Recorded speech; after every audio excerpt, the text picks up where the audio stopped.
Good? Good. Great. Okay, so today we're going to fly through the general viruses chapter, acellular parasites. We'll quickly review viroids, satellites, and prions, and then get on to viruses themselves, starting with bacterial viruses that are called bacteriophage, or phage for short.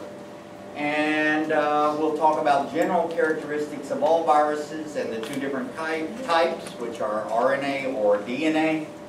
And then we'll go into certain specific viruses that affect us generally here in Southern California particularly. And of course we cannot go into lots of viruses because there are half as many viruses as there are parasites on Earth, and there are more parasites than stars in the sky. So it is impossible to do anything other than to look at a few, the whole general characteristics, and then a few specific ones that affect us generally. So that's what we're going to try to do. And then when we finish the general chapter on viruses, we're going to go over the specific virus that everyone's the most afraid of. Every generation has a disease that they're most afraid of. For your great-grandparents, it was, great-great-grandparents, it was smallpox. Then great-grandparents, it was consumption or tuberculosis. Then for your grandparents, it was polio. And after polio came HIV/AIDS. And so every generation has some particular disease or illness that they're extremely frightened about. And so we're going to try to dispel the myths and give a little bit of education about HIV/AIDS. And then we're going to go over the 13 parasites. They're called the great neglected diseases of mankind. And 12 of the 13 are eukaryotic parasites, and one is a new re-emerging virus. Anybody have an idea what the word re-emerging virus means? Come back. The one that we had, we thought we defeated, voila, it's back. And it's called dengue fever or breakbone fever.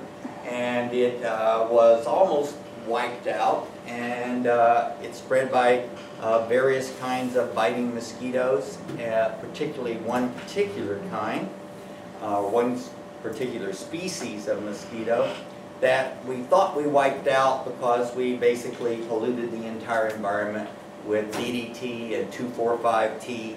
And then when we discovered that it's in your, probably every person in here, if you had, if you were a girl and you had a baby, we could find it in your breast milk. It's persistent in the environment. We thought once we could get rid of it by dumping it at sea, so we dumped huge amounts off the coast of California, and of course it got into the food chain and the fish, and so DDT and 2,4-D, we have no idea what 400 years of exposure to it will do, but we do know it's terribly persistent. And it did cause almost the extinction of the bald eagle and several bird species because it causes their egg shells to be too thin.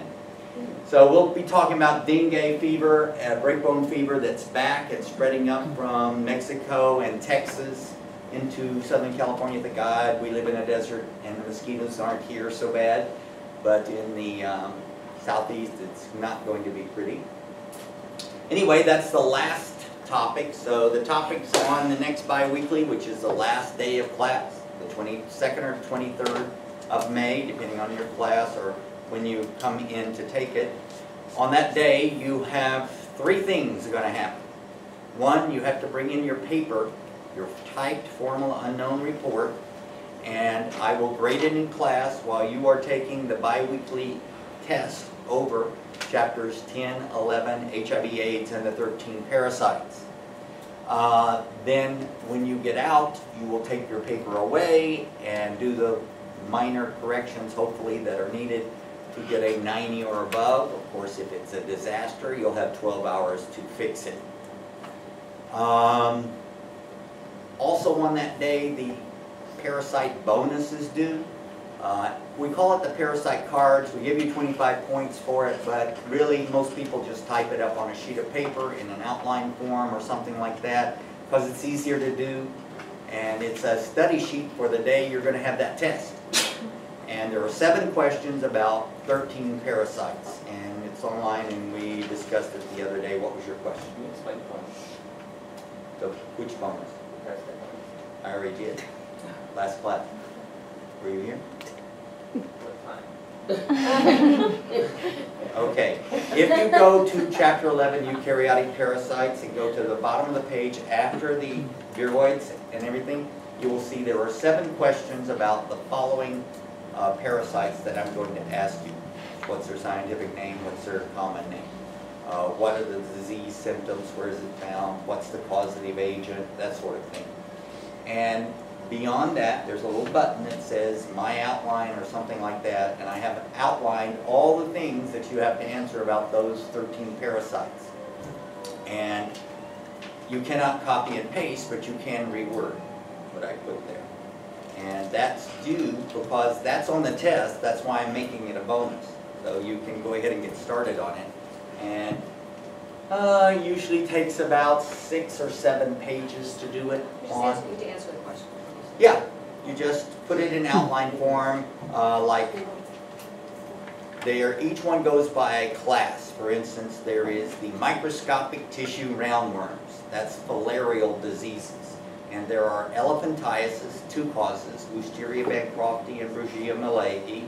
Then there's river blindness, which is onchocerciasis. And then there is Diarrhoefilaria immedius, which is heartworms. And then there's Loa loa and the African eyeworm.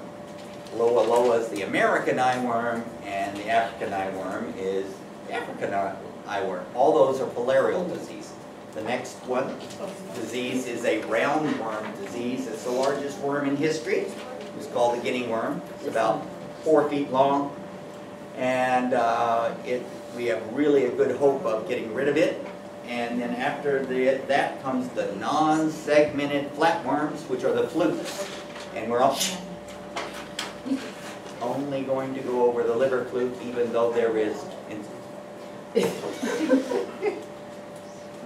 intestinal, lung, liver, kidney, and one more fluke. So, but we're only going to go over the liver fluke. And then after the worms comes the Protus disease, which is malaria, which is called plasmodial. There are 8 different kinds, but we're only going to go through malignant malaria, which is Plasmodium falciparum. After that, there is the Protus, the trypanosome Protus. There's African and American trypanosome. African sleeping sickness. American is called Chagas. After that is Leishmania. 3 different kinds of Leishmania. Oriental sore, Brazilian Leishmania, and Kala-Azar. And then the final of the 13 is dengue fever, the virus. And you can see all that there. And if you have trouble, I'll point it out for you. So here is, everybody's been saying, what other bonus can I have? I need another bonus. All right, one more bonus. Okay. And this is 5 points added to the final exam. 5 points is not a lot, but for 1 page, 3% of the final exam. And what do I want you to do? I'll have an article online tomorrow at the bottom of the first page of the website, so you're going to have to go all the way down to the bottom. And it's going to be talking about AIDS denialists. We have one who teaches next door, who says that AIDS doesn't exist, it's just bad lifestyle, and that if you drink pure water or things like that, you won't get HIV/AIDS because it doesn't exist. Really? And so these are people that deny the existence of AIDS, not because they're, usually because they're upset that it has been traced back to Africa, and they think it's some sort of racist attack on them. Although I don't think we blame people in the Southwest for Southwestern pulmonary syndrome, or we don't blame the people in Korea for hantavirus because it was discovered around Hantan. But anyway, they get all hysterical about it. And so we want to talk about it because most of their ways of doing their disinformation is called pseudoscience, and it's used for a lot of things. Pseudoscience, the same mechanisms are used where they take the answer they want to find and then they look for the evidence to support it. Instead of taking the evidence and drawing a conclusion, they draw the conclusion it doesn't exist because it's a bias, blah, blah, blah, and then they look for evidence to support them and they discard everything else. And there's a lot of famous people that are AIDS denialists, including one woman that was such a denialist that not only did she die, but she caused her baby to die because she denied to get treatment. So there's a whole bunch of stuff about that you'll see. Anyway, final exams on the 28th at 1:30, the 29th at 8 a.m., and the 30th at 5:30. If you want to take it in other than your regular class, which will be the 29th at 8 a.m., you have to send me an email and get a seat number. And there are only 15 seats extra in each one. So when you send me an email, you have to say, I am in class that's going to happen on the 29th, I want to take it on the 28th, and I will return email a seat number that you have to print and bring to the final exam. And when you come to the final exam, you have to bring your final exam packet, and if you go online, you can see on the website what's supposed to be in that. What's your question? Question is, our day is the 28th, yes? Yes. 29th, The 20th. 8 a.m. So I was on a Tuesday instead of a Monday? Wednesday. Wednesday? This is Tuesday, this is Wednesday, this Oh, is okay. Thursday. Okay, so it's Wednesday, 28th. So, Thank you. all right, anyone have any other questions about anything? All right, let's wander on through the lecture today. I'm going to flip off and get a little bit better projection for us.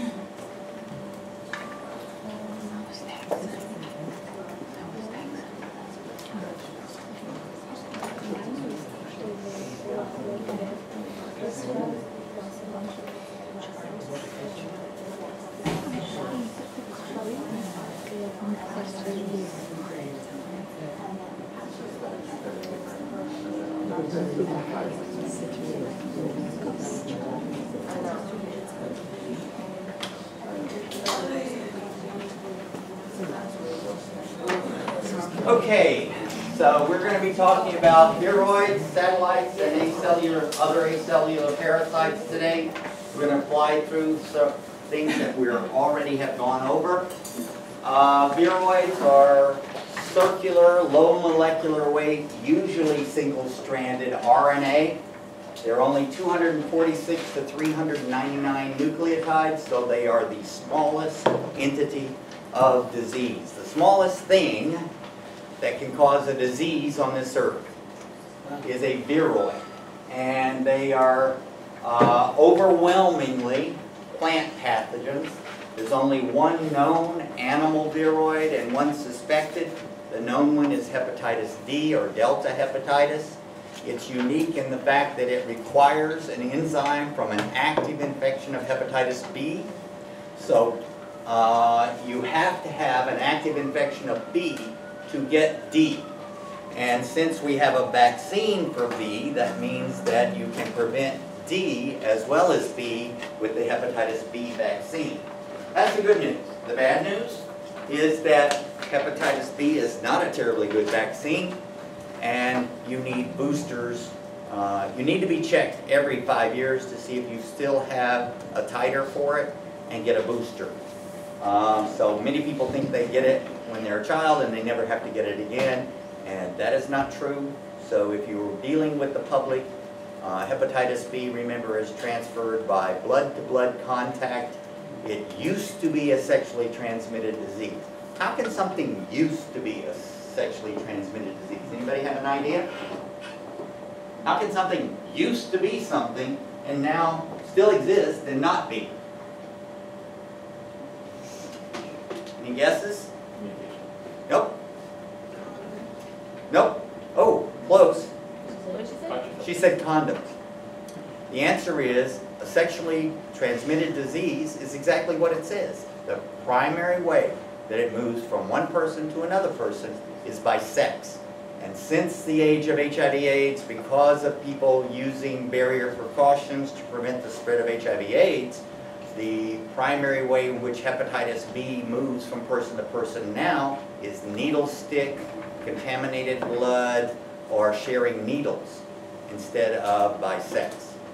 So since it no longer is the majority of transmissions related back to a sexual transmission, it is no longer considered a sexually transmitted disease in this country. Of course, in other countries it could be. And hepatitis B has some unique things, like it's endemic in some Asian countries, meaning that it's everywhere. And so it's an interesting virus that we'll be talking about later. What's hepatitis A? Hepatitis A, remember, their only thing in common between all of these is they are infections of the liver. Hepatitis A and B are viral infections of the liver. A is the most easily transmitted thing on earth. It's what they call oral or fecal oral transmission, meaning poo or pee in the water or food. And you can get it by saliva, kissing, semen, vaginal secretions, sweat, just about any way that where someone is pouring off the infectious particles, in other words, they're early in infection, and someone has never had it and is susceptible, you can pick it up. So it's the most easily. And most people in the United States get hepatitis A by eating raw seafood, such as raw oysters, because oysters grow in a bay, where a river or stream with a porta potty or a septic system that's not working properly drains into the river, and the river then feeds the bay, and the bay feeds the oyster bed, and they don't really find out that people are, you know, there's no way to test the water to see if the virus is there. You just have to look for E. coli. So anyway, to get D, you have to have a active infection of B. So effectively, there is a vaccine for D in the fact that if you don't get B because you were vaccinated, then you can't get D. There is also another one that we suspect. It is a cancer, a kidney cancer that only people in Western Australia get, but it's not been proven to be a viroid yet, so we just say it's suspected. Remember, it's naked RNA. It doesn't have a protein coat. It doesn't have a envelope or a membrane around it. It's just RNA floating around in the environment, and most often it is, or always, it is acquired by contact. In plants, you can walk through a field and then, that is infected, and then walk through a field that is not infected, and by crushing the stems when you walk on them of a few plants or a few leaves, you can transmit these viroids. So viroids are carried by contact, and there is no treatment. All you do is plow the field under, and then you can't plant the same thing there for 25 years. It doesn't have an envelope, and it doesn't have an outer covering. They don't require helper viruses. They reproduce in the nucleus. And here's a test question. If they're a piece of RNA, since certain RNA viruses, the piece of RNA inside can act as if it is messenger RNA. Those are called positive RNA viruses. Is this piece of RNA messenger RNA? And the answer is no. How it acts is it takes over the nucleus of a cell, but it doesn't prescribe, it is not translated directly into a protein. Anybody know what non-filterable agents of disease are? These are things that are small in the bacteria that we can't make a filter with holes small enough to prevent them. So this is called a non-filterable agent of disease, and of course that would be viruses and viruses. Okay, so any other, by the way, there's 1,142. In '09, there were 51 viroids. Now there's 1,142. So they are being discovered, and I suspect there will be more animal viroids discovered. Anyone have any questions about viroids? Have you started reviewing the old exams on this? It's time to start working on the multiple choice questions. Here are some of the questions I will ask. Does it have a protein coat? No. No. Does it have an envelope? No. How many nucleotide RNA sequences are there? 249 is the smallest. It's mostly a disease of what kingdom? Plants. Is there a vaccine for it? Not directly.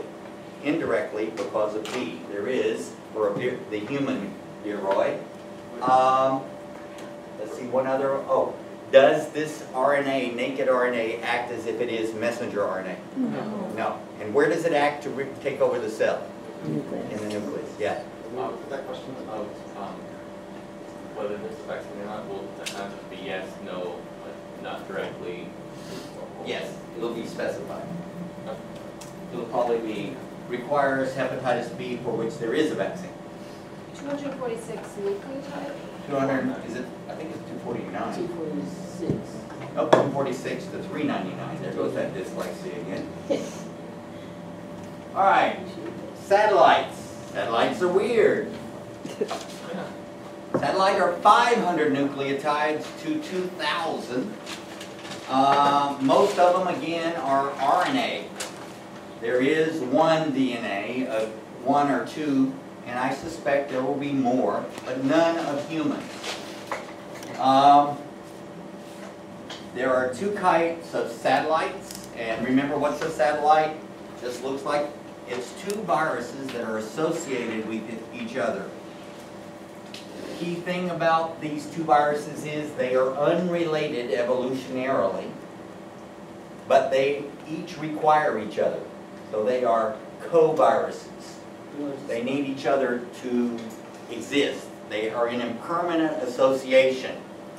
And the satellite viruses, they're basically two complete viruses, right? Mostly single-stranded. And we have in this group the very first virus of a virus. So make sure you know what a virus of a virus is. A virus of a virus, the first one is, and the name of a virus is called a virophage. Virophage. If the satellite virus has within it, well, let's put it this way. The gene that codes for, remember, a virus is a protein coat with a piece of DNA or RNA inside it. If the gene for this capsid, this coat, this viral coat, on the outer one, if the gene for it's on the inner one, then that is called a satellite nucleic acid. They are, again, mostly RNA. There's one or two DNA. And a special kind of satellite nucleic acid is one that the piece of RNA is circular. Always before, you know, they were like this, or they look like this.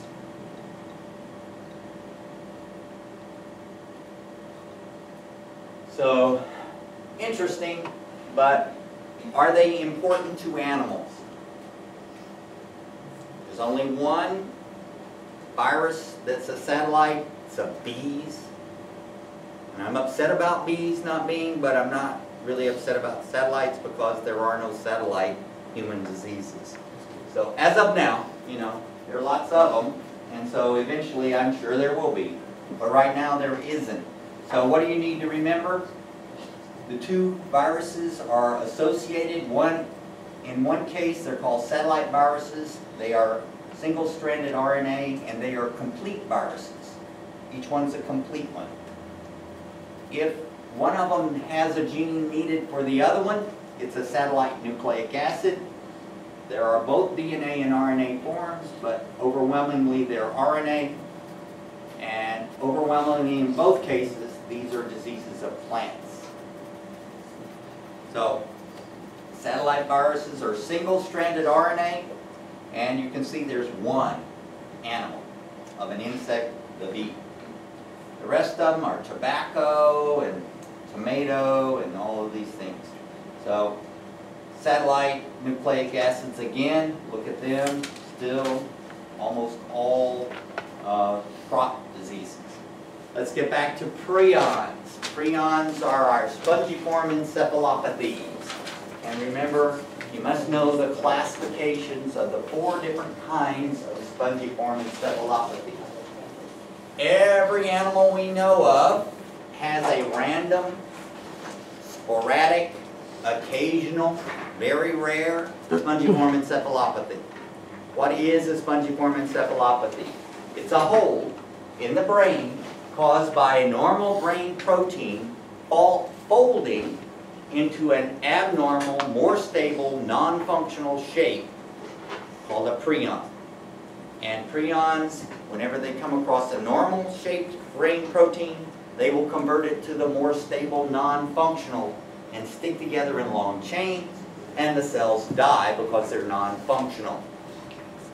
So that leaves holes in your brain, which is what spongiform means. Your brain looks like a sponge, which if you look at a sponge, it's not solid, it has little holes all in it. All right, so the disease itself is caused by a malformed or a malfolded, mal meaning bad folding, bad for us, not bad for the protein.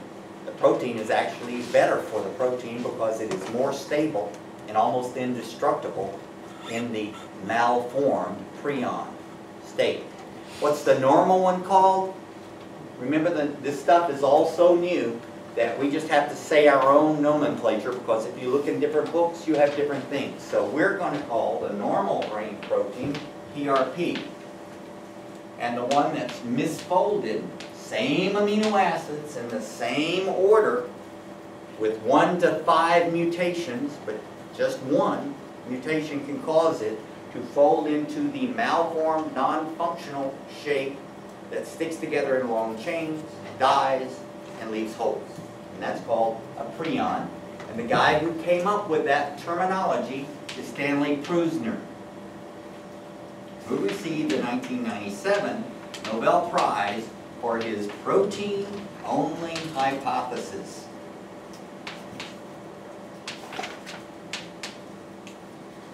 And the protein-only hypothesis says that this disease is only caused by a misfolded protein that is stable and almost indestructible and non-functional, and those cells die.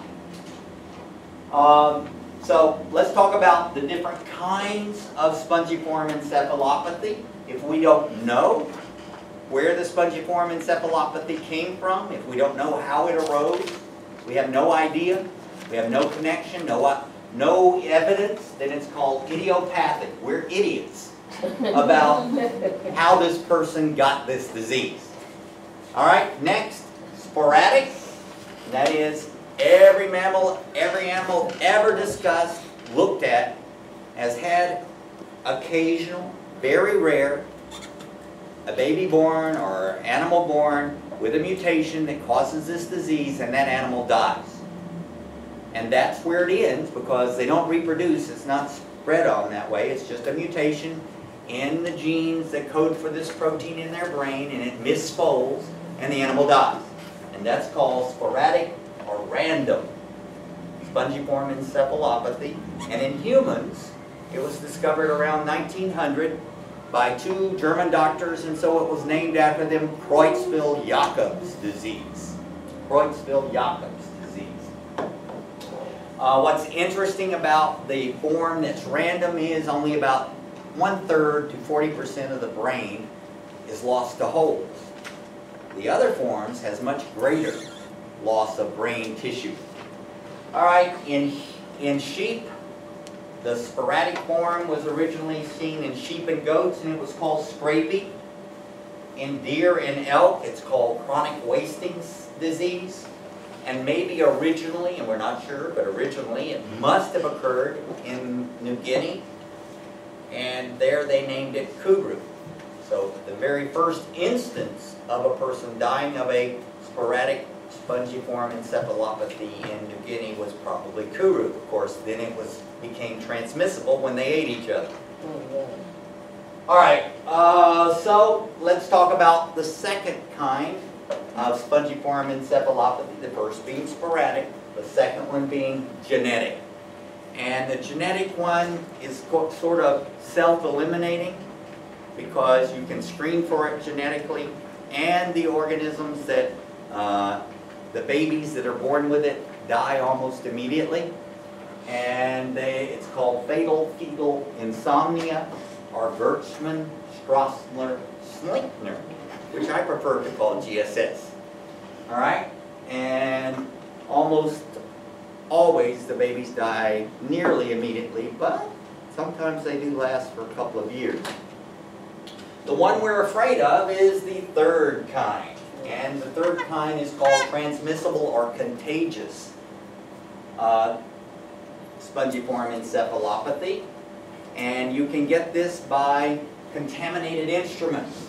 Any medical instrument, respirator, catheter, scalpel, anything that's been used on an organism that has a transmissible variety can be transmitted to another one, because you cannot effectively sterilize instruments that have been used on someone.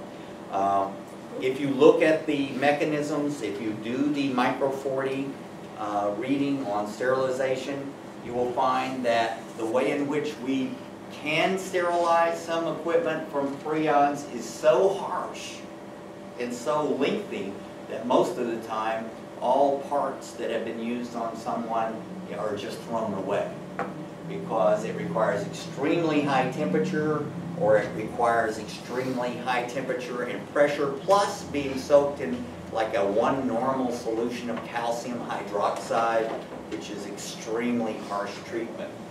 So remember, effectively and in most conditions, prion contaminated materials cannot be sterilized. The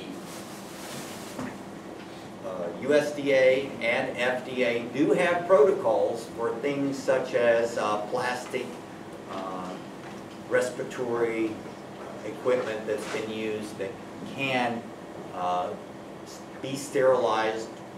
They say, I wouldn't trust it, but anyway, they say they have protocols that can sterilize, effectively sterilize prions. But just remember, if you get it by a piece of equipment that was contaminated, it's called iatrogenic transmissible spongiform encephalopathy.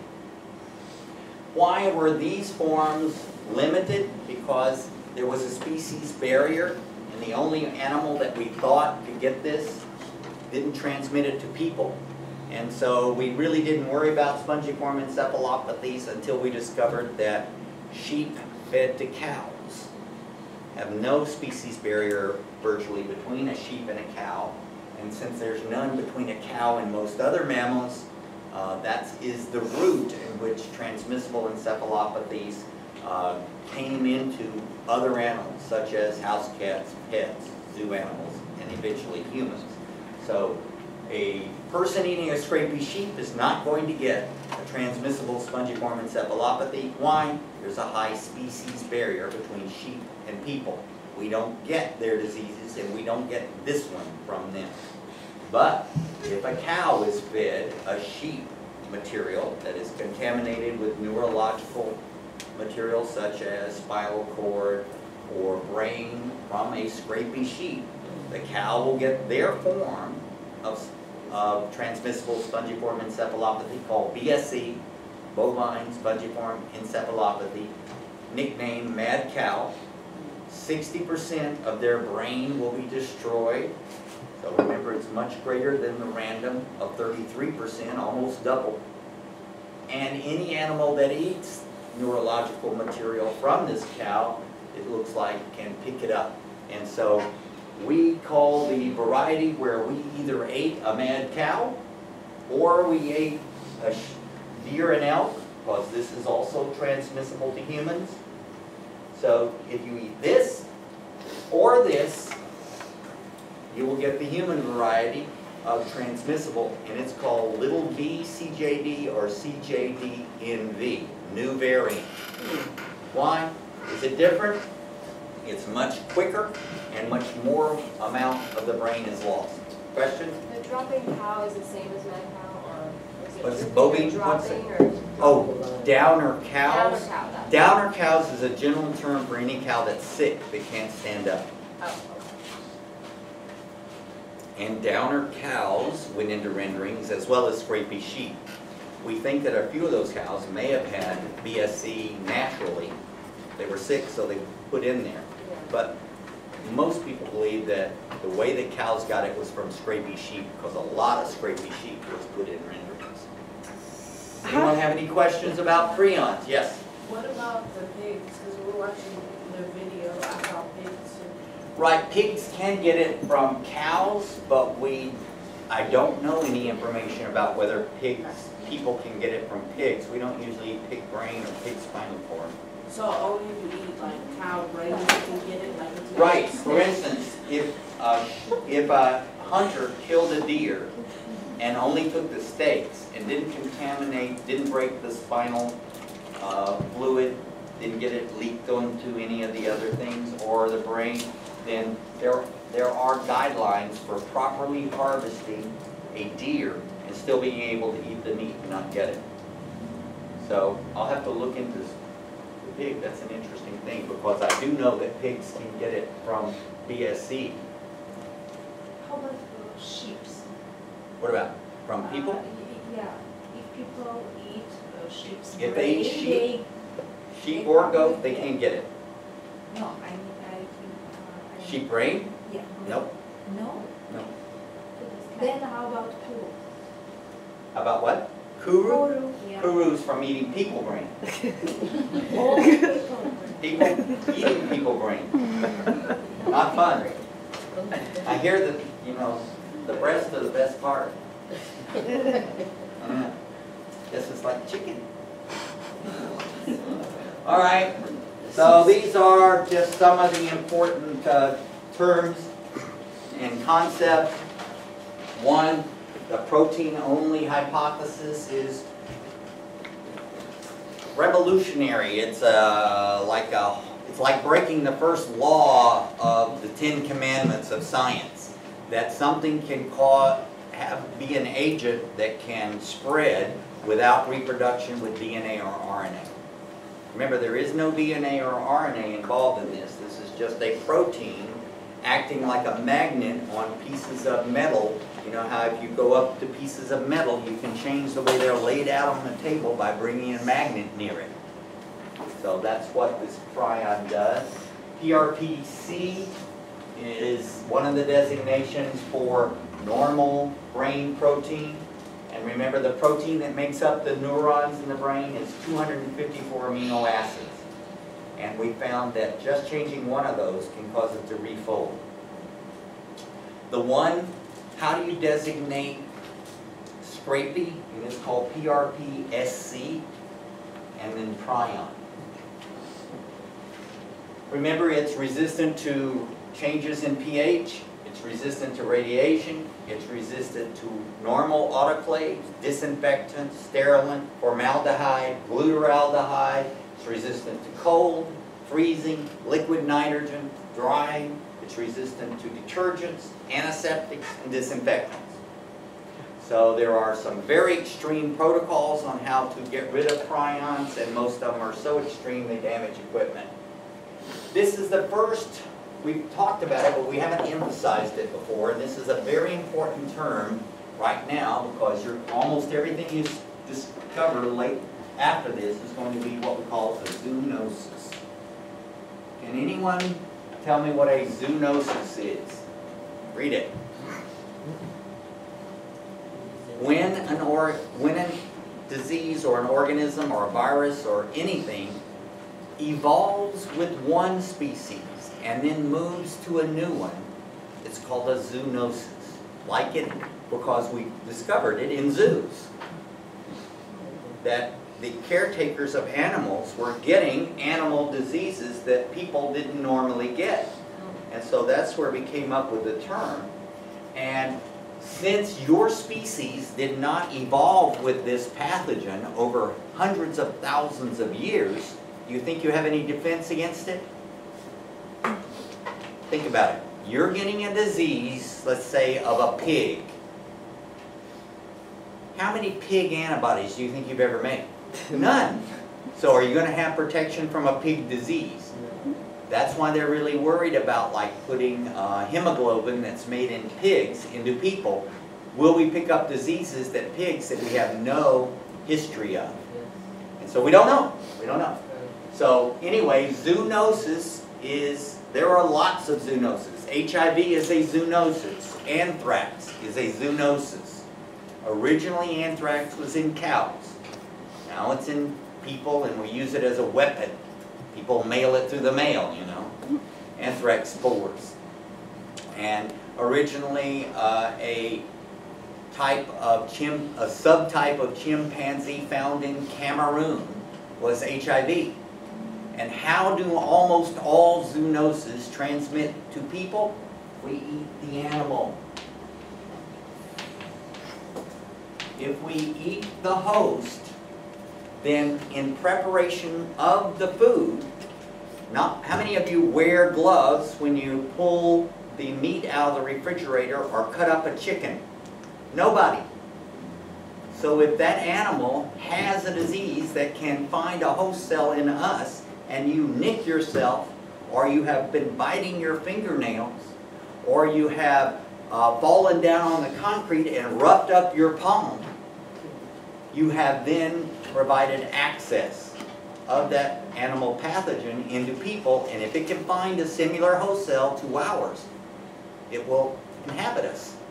And that's how zoonosis, in Cameroon and areas, the people were starving. They went out just like we did in the 17 and 1800s, and people even do today. They go into the forest and they hunt and they eat wild food. And when they eat wild food and they're preparing the food, cutting it up, skinning it, making the steaks and all that, if they get it into cuts, then they can get the disease. And so this is zoonosis. But not if it's already cooked. Usually not if it's already cooked. It's usually in the preparation and the skinning.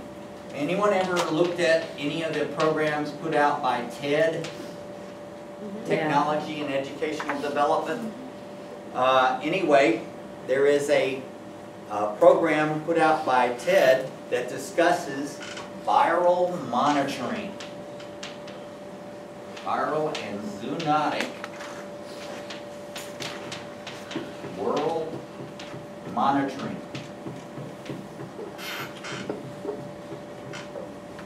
We do not want what happened to HIV to happen to the world again. What happened to HIV? We didn't notice it spreading around the world. It was blood-borne. We import blood from all over the world. We transfuse blood. We test it for everything. But if we don't know something's there and we don't have a test, are we going to find it? No. And so we had a disease that jumped into man 3 times that we can prove since the early 1900s. And one time it spread around the world. And the reason it spread around the world was the introduction of blood transfusion and non-sterile needle practices in poor countries. And so we don't want this to happen again. And so what this viral monitoring and zoonotic world monitoring program is, it's set up in the Bay Area, and what they do is they pay hunters all over the world, South America, Central America, Africa, Asia, everywhere they go into the forest, they are paid something like $5. They're given a FedEx package, a little envelope, a Ziploc bag, and a piece of filter paper. And every time they kill a wild animal, they drip some of the blood onto the filter paper, put it in the Ziploc bag, and mail it to this lab in the Bay Area, which looks for diseases we have never seen before. and they have found over 7,000, particularly retroviruses like HIV that we have never seen before. And we want to be ahead of it in the future because HIV/AIDS spread around the world and we didn't even know it was there. So this Viral and Zoonotic World Monitoring Program is very important. And if I ask you a question about it, you must be able to tell me, what are they doing? So what are they doing? There are lots of places in the forest and in the rainforest and in places where people don't normally live, where people are going in and harvesting food from wild animals. And they are paying these hunters to take blood samples and mail them in so we can look for viruses we have never seen before and be ahead of it. So it never happens again what happened in the past. Well, then how is it happening in zoos? I mean, In what? In zoos, were animals eating other animals? Was it No, like it's the zookeeper? zookeepers. You know, have you ever taken care of a cat? Yeah. That they'll show you right there and up there and Yeah, right I've there. got them too. I can show you. Yeah. That too. You play with your cat, Yeah. or, you know, there are all kinds of ways in which you could come in contact. You know, one animal tears another animal apart, you have to go in there and clean up. You could come in contact with their blood and so forth. Of course, all the people with their dirty minds think about people having sex with animals, and that is not a significant way. You know, there are two sexually transmitted diseases that are zoonotic. One is syphilis, one a very, very old disease. Guess where it was originally? Sheep. And of course, people with their dirty minds think, oh, well, there was these really bored sheep herders. No, we ate them. We prepared food, and that particular bacteria learned to live in us a lot better. And this very similar bacteria in sheep causes rare spontaneous abortions in a sheep. And what does syphilis cause in people? Horrible, horrible deformities and insanity and all that. So remember, a zoonosis is almost always worse in the new species than the old one because they didn't evolve together. Remember, when two organisms evolve together, they're going to try to wipe each other out. And one's going to get ahead of the other one, and the other one's going to get ahead, and eventually they'll reach a sort of a balance between, and that where they both exist. Because remember, that's evolution. One will try to wipe out the other, a parasite, until they accommodate each other. And if one is better than the other one, the other one becomes extinct. You don't want that to happen if that's your food source. You don't want your food source to be extinct. You want them to be miserable and live for many years suffering with you as a parasite. So remember, parasites that kill the host are not a good thing for the parasite. All right, the species barrier, remember that is the fact that in most diseases, particularly in viruses, you don't get a virus that evolved in another organism. We don't get canine distemper because we're not a cow. No, I mean a dog. We don't get feline leukemia because we're not a cat. So, all right, what is passaging? It looks like passaging. It's passaging. And passaging is a term that says that if you introduce a very contagious pathogen into a small population, and you put a whole bunch of very susceptible animals around them, it will move quickly between them and change characteristics and become more deadly. You know that. Ever had a kid go into a nursery school and he comes in with a flu that no one else has had before, and all of a sudden everybody gets it, and the kid at the last, it's much worse than the kid at the first? They got it? So that's called passaging.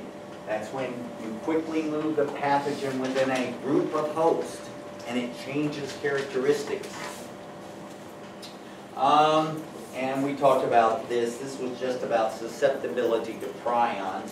If you have at that one site on the PRP protein, 250 amino acids, remember you get one from your mom and one from your dad. It takes 2 to code for a particular protein. If you have the valine, they seem to be resistant to prion formation.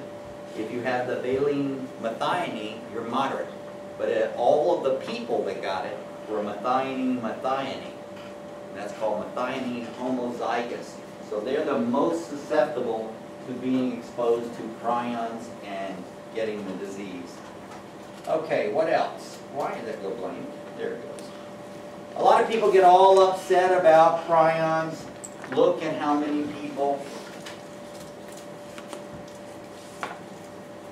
It's up to around 1,000 now, but still, this is good news because this disease we got ahead of.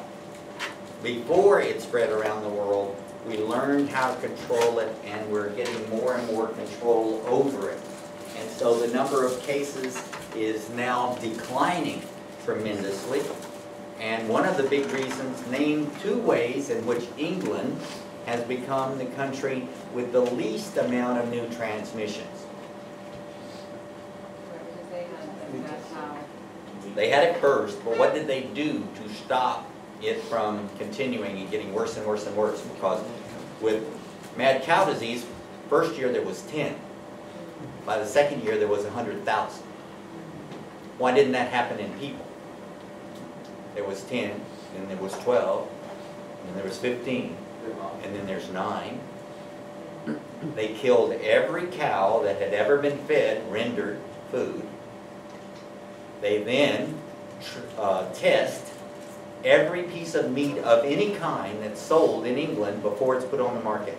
They have a quick test. So if they slaughter something, they test it immediately. They can find out before they put the meat out if the animal's infected. All right, so this is just the dates. Let's talk about viruses, general viruses. First of all, viruses of bacteria. Or let's even go back further. What's a virus of a virus? Virophage. What's a virus of a bacteria? Bacteriophage. But you will often hear bacteriophage just called phage. So be careful that you know that the word phage is just sort of like slang or abbreviation for bacteriophage. And these are viruses of bacteria, and they all have a very strange shape. This shape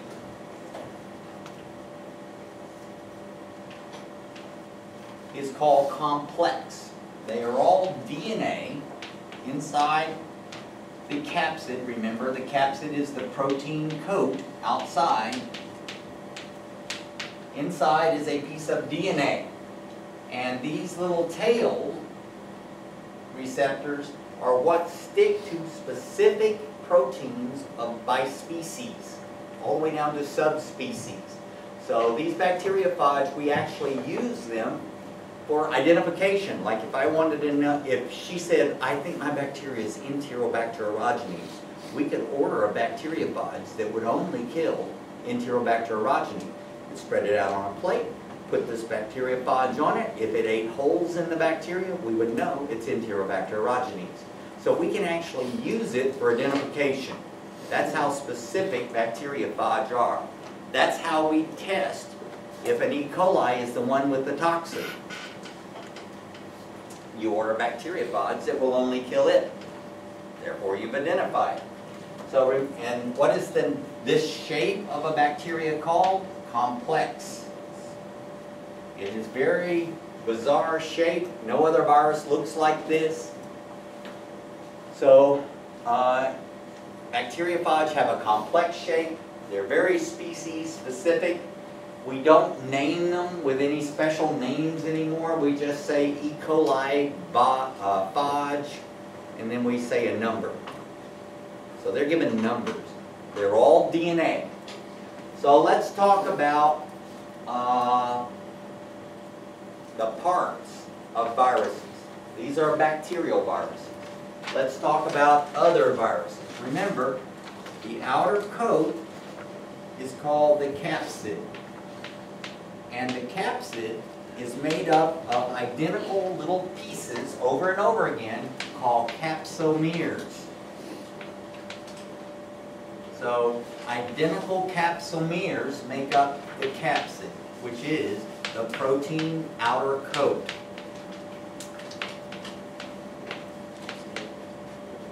All right, inside it has either DNA or RNA, and it may have an enzyme or two.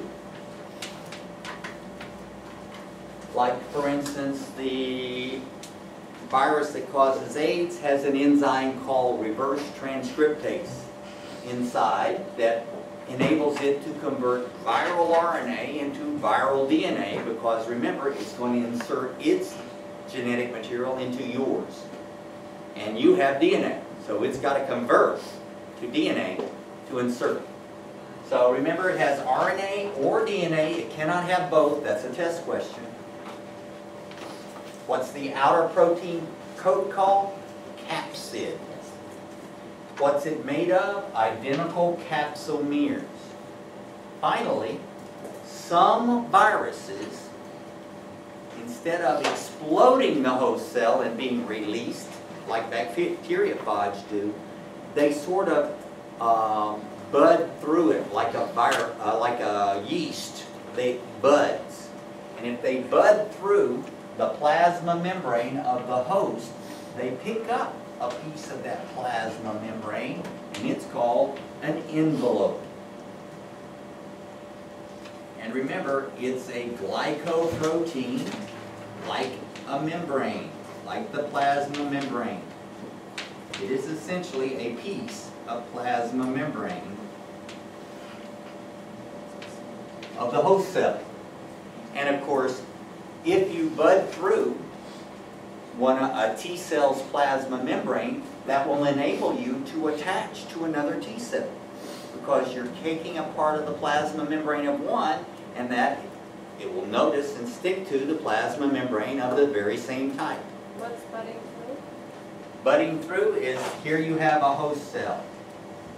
And what happens is that the virus will come through here, like this, and it will push up through the plasma membrane and then pick it up as it's released. Instead of what we call lysis, where the cell splits open, releasing all the virus particles. This is lysis. And this is budding. This is worse because the cell doesn't die, it just loses energy and gets these holes in it from the budding, and eventually it falls apart. While this one, the whole thing explodes, releasing virus particles. So this is sort of like taking an M&M and pushing it through a balloon. You push it through the outside, you know how it bulges out, and then it will eventually explode, and when you pick that M&M, it will have a piece of balloon around it. So that's budding, and this is how they acquire envelopes, which are essentially plasma membranes that allow them to attach to the very same kind of host cell. This plasma membrane sticks to that one. So that means that you can kill envelope viruses very easily. Anything that messes up a plasma membrane will mess up an envelope virus. So if you have, remember this is an envelope, you have plasma membrane, you can touch it right here. So if you can mess up a plasma membrane, what messes up plasma membrane? Alcohol, detergents, that little stuff that you use to disinfect your hand, that's ethanol.